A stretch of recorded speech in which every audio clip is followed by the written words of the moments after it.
नमस्कार प्यारे साथियों, परम इंस्टीट्यूट यूट्यूब चैनल में आप सभी साथियों का स्वागत है। साथियों, आज हम बात करेंगे हिंदी व्याकरण में समास। साथियों, परम इंस्टीट्यूट आपका अपना चैनल है जो आपके लिए लेकर आया एक हिंदी ग्रामर मतलब हिंदी व्याकरण का एक खास टॉपिक जिसका नाम है साथियों समास। और आज हम समास शुरू करेंगे एकदम बेसिक से। समास की परिभाषा से लेके समास कितने प्रकार के होते हैं और क्या क्या होते हैं साथियों, आपको हम पूरे डिटेल तरीके से बताने वाले हैं। जैसे कि साथियों बात कर रहे हैं हम लोग समास। समास का मतलब होता है संक्षेपीकरण करना। इसका मतलब क्या होता है साथियों, अभी बता रहे हैं। समास का मतलब क्या होता है हमने संक्षेपीकरण, घटाना, संक्षिप्त करना, कम करना। जैसे कि साथियों इसका अर्थात इसका मतलब हम आपको बता दें कि दो पदों का ऐसा संक्षिप्त रूप, दो पदों का ऐसा संक्षिप्त रूप जो क्या करे, समान अर्थ धारण करे। क्या करे साथियों, समान अर्थ धारण करे। जैसे कि साथियों यहाँ पर क्या लिखा है, यहाँ पे लिखा है राजा का पुत्र।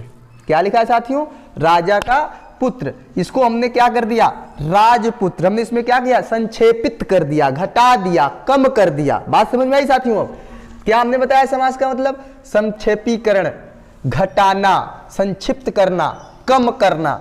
मतलब दो पदों का ऐसा संक्षिप्त रूप जो क्या करे, समान अर्थ धारण करे, मतलब उसके अर्थ में कोई प्रभाव ना पड़े। जैसे कि हमने यहां पर क्या लिखा, राजा का पुत्र। क्या लिखा, राजा का पुत्र। लेकिन हमने इसको क्या किया, कम करके, घटा के, संक्षिप्त करके हमने क्या कर दिया, इसको राजपुत्र कर दिया। राजपुत्र करने का मतलब साथियों कि इसके अर्थ में कोई प्रभाव नहीं पड़ा।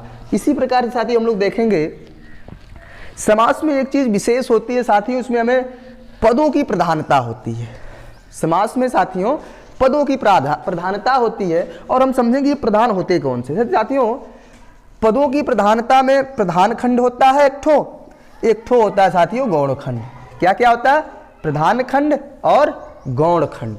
अब साथियों हम देखेंगे ये प्रधान खंड का मतलब क्या होता है और गौण खंड का मतलब क्या होता है। साथियों अगर होता है तो उसका मतलब भी होता होगा, तो हम आपको बताते हैं। प्रधान खंड का मतलब होता है साथियों जिस शब्द पर जिस उसका मुख्य अर्थ उस बल। साथियों प्रधान खंड का मतलब कि मुख्य अर्थ का बल, जिस शब्द पे मुख्य अर्थ का बल पड़ रहा हो वो क्या होता है साथियों, वो होता है आपका प्रधान खंड। और गौण खंड क्या होता है, अर्थ का बल नहीं पड़ता, जिस पर अर्थ का कोई बल नहीं पड़ता। जैसे कि अभी आपको जब हम आप आगे एग्जाम्पल बताएंगे इसमें आपको बात समझ में आ जाएगी। साथियों हमने फिर से एक बार बता दे रहे हैं कि पदों की प्रधानता में क्या होता है, प्रधान खंड होते हैं और गौण खंड होता है। प्रधान खंड जिस पर मुख्य अर्थ का बल पड़ता है साथियों, गौण खंड जिस पर मुख्य अर्थ का बल नहीं पड़ता। अभी हम उदाहरण के माध्यम से जब आपको बताएंगे आपको बात समझ में आएगी। एक चीज और साथियों इसमें मिलेगा आपको, इसमें आपको मिलेगा पूर्व पद और उत्तर पद। पूर्व पद क्या होता है साथियों और उत्तर पद क्या होता है। पूर्व मतलब पहले का और उत्तर पद मतलब बाद का। फिर से एक बार सुन लीजिए साथियों, पूर्व पद और उत्तर पद क्या होता है साथियों। पूर्व पद मतलब पहले का, पूर्व पद मतलब साथियों पहले का। उत्तर पद मतलब साथियों होता है बाद का। अभी अभी आपने साथियों देखा कि पदों की प्रधानता में प्रधान खंड, गौण खंड। प्रधान खंड क्या होता है, जिस पर मुख्य अर्थ का बल पड़े। गौण खंड जिस पर मुख्य अर्थ का बल नहीं पड़ता साथियों। इसके बाद पूर्व पद, उत्तर पद। समास में आपको दो चीज अधिक मिलेगी, प्रधानता, पूर्व पद, उत्तर पद। ठीक है साथियों, तो इसको आपको समझना बहुत जरूरी है। जैसे कि पूर्व पद मतलब पहले का, उत्तर पद मतलब बाद का। अब साथियों हम चलते हैं कि समास प्रकार मतलब समास होते कितने प्रकार के। ठीक है, बात करेंगे समास के भेद। समास के भेद में आप जानते हैं साथियों कि समास पहले 4 प्रकार के हुआ करते थे। कितना हुआ करते साथियों, समास पहले 4 प्रकार के हुआ करते थे। लेकिन अब समास होते कितने प्रकार के साथियों, अब समास होते हैं 6 प्रकार के। तो आप कितना जानेंगे साथियों, समास कितने प्रकार के होते हैं। समास 6 प्रकार के होते हैं। कौन कौन से होते हैं साथियों, हम आपको बताते हैं। ये तो 6 प्रकार के होते हैं। ये आप आगे पीछे कर सकते हैं, इसमें कोई दिक्कत नहीं। द्वंद्व समास, द्विगु समास, बहुब्रीहि समास, कर्मधारय समास, तत्पुरुष समास, अव्ययी भाव समास। साथियों कितने प्रकार के हुए, 1 2 3 4 5 6। समास कितने प्रकार के होते हैं साथियों, 6 प्रकार के होते हैं। कौन कौन से, द्वंद्व समास, द्विगु समास, बहुब्रीहि समास, कर्मधारय समास, तत्पुरुष समास, अव्ययी भाव समास।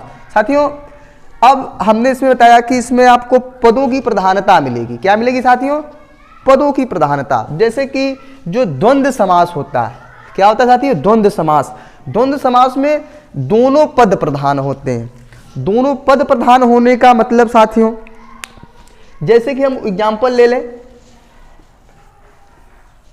एग्जाम्पल पाप पुण्य, भाई बहन, गंगा यमुना, इसमें साथियों योजक चिन्ह होता है। जैसे कि अगर इसको हम अलग अलग करें तो भाई और बहन, इस प्रकार से साथी इसमें बीच में योजक चिन्ह होता है।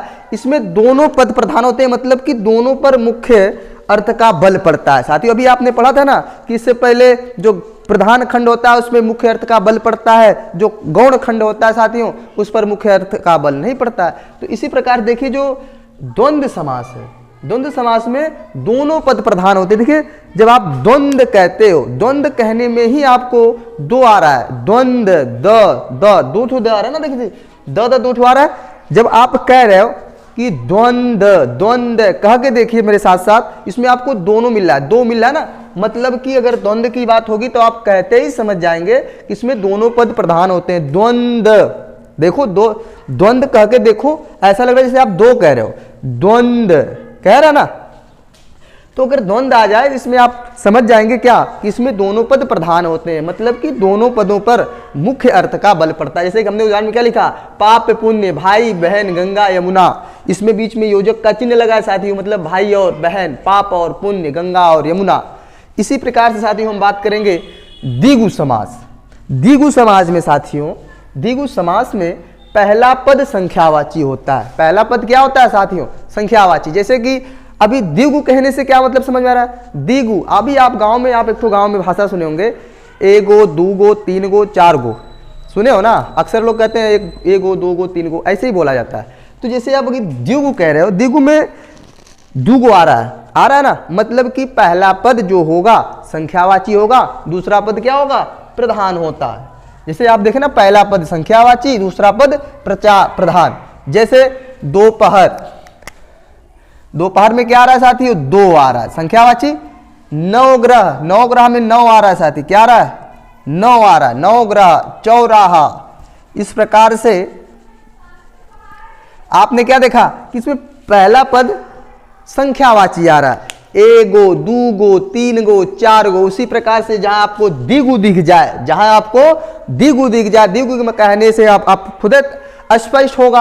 आप कहिए ना द्विगु, द्विगु समास। द्विगु समास जब आप कहते हो उसमें द्विगु, दूगो आ रहा है ना, जैसे एगो, दूगो, तीन गो। तो इसी प्रकार से जहां द्विगु की बातें आ जाए द्विगु समास की, वहां आप क्या कहेंगे? इसमें पहला पद संख्यावाची होगा, दूसरा पद प्रधान होगा। अब तीसरा बात करेंगे साथियों, बहुव्रीहि समास। बहुव्रीहि समास में साथियों इसमें दोनों पद अप्रधान होते हैं। क्या होते हैं? यहां पर लिखा है साथियों कि दोनों पद अप्रधान होते हैं, कोई तीसरा पद प्रधान हो जाता है। द्विगु समास में, द्विगु समास नहीं, बहुव्रीहि समास की बात हो रही है साथियों। तो बहुव्रीहि समास में दोनों पद अप्रधान होते हैं, तीसरा पद कोई क्या हो जाता है? प्रधान हो जाता है। जैसे कि अभी हम एग्जाम्पल देखेंगे, लंबोदर, पीतांबर, नीलकंठ। लंबोदर लंबा है उधर जिसका, मतलब इसमें किसकी बात हो रही है? श्री गणेश जी की बात हो रही है, जिसका लंबोदर लंबा है उधर जिसका। पीतांबर पीला है, नीलकंठ नीला कंठ किसका है? भगवान भोलेनाथ का। साथ ही जैसे हम नीलकंठ कह रहे हैं मतलब किसकी बात हो रही है? इसमें तीसरा पद आ रहा है। पीतांबर कह रहे हैं मतलब किसकी बात हो रही है? इसमें कोई तीसरा पद प्रधान हो जा रहा है। तो बहुव्रीहि की मतलब बात अगर आ जाए तो हम समझेंगे बहुव्रीहि में दोनों पद अप्रधान होते हैं, तीसरा पद कोई क्या हो जाता है साथियों? प्रधान हो जाता है। तीसरा पद क्या हो जाता है? प्रधान हो जाता है साथियों।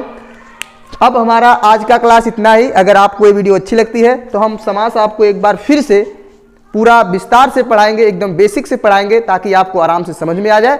और आज के लिए इतना ही। अगर आपको वीडियो अच्छी लगी हो तो आप लाइक करें, कमेंट करें, सब्सक्राइब करें और कमेंट करके बताएं वीडियो कैसी लगी। वीडियो देखने के लिए धन्यवाद। जय हिंद साथियों।